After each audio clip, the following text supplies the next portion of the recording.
Screener here, giving you guys an update. The team just got back from spring break down in South Carolina. I understand it was a very successful trip. So I wanted to give everybody a quick update on where we are with the Boathouse. We're pretty much set with our immediate renovations. You can see behind me, this is the section we had to replace. So basically that roof structure, that flat roof which failed. And now we have a brand new roof on that. Then you see the other piece up there that will get painted soon. That's where we added a little room for the boiler and the new boiler. So we've got a brand new roof now on the entire boathouse structure. So from that perspective, we are solid. So we're inside that work bay here where this is, kind of the most amount of work done. We kind of re-looked at some building codes. We had an inspection and it was recommended that we had to do a fire separation between this ceiling and what would be the roof. So we incurred that. So this is re-insulated, new insulation, and you can see it's all drywalled. So a little bit of work to do over there where we had to, go around plumbing and everything, but we got it done. So the other thing that happened here is that we went around and replaced all of the devices for fire safety. So all the emergency lighting, all the exit lighting, a lot of the bulbs had failed in the batteries, but it was actually cheaper to re-bulb everything with LEDs. So we have all new devices and we're 100% covered, in very good shape there. So this is probably the biggest improvement to the boathouse, a well-needed, much-deserved new boiler.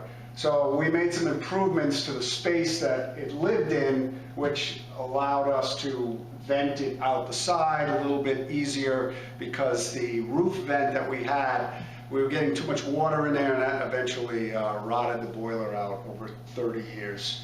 So you can see this is a oil-fired, state-of-the-art boiler. We kept the oil tanks that were downstairs, and our delivery service is still intact. And then we had to reconnect all of the zones, all new circulator pumps and zone valves.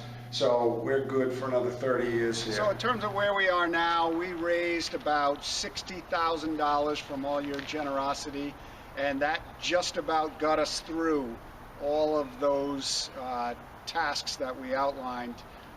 We got a couple of little lingering bills, but we're hopeful that the newly enacted high school rowing program will start to kick in and generate some revenue to take care of those. So we're good for now, but we really have some long-term things to still think about, and one of them, the biggest things and the longest expiration date here would be the siding.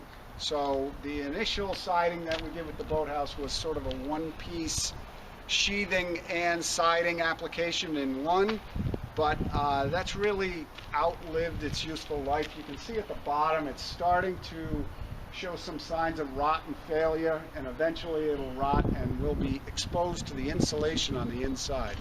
So really the right thing to do at this point would be to side over the entire boathouse, and that's a pretty large capital expenditure that we're going to have to work towards.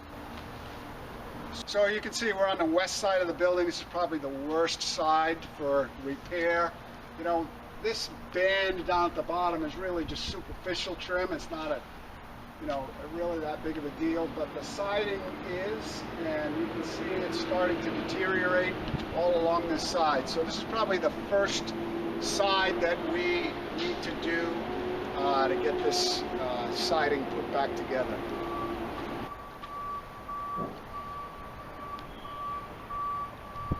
So I'm going to guess 70 to 80,000 to reside this building. We can do it in phases, one side at a time. There's 4 sides, so we do have the opportunity to do that. If we got the building resided, I think we would be in good shape for another 30 years. So call Chris and Lisa, call me, call Brian if you have ideas.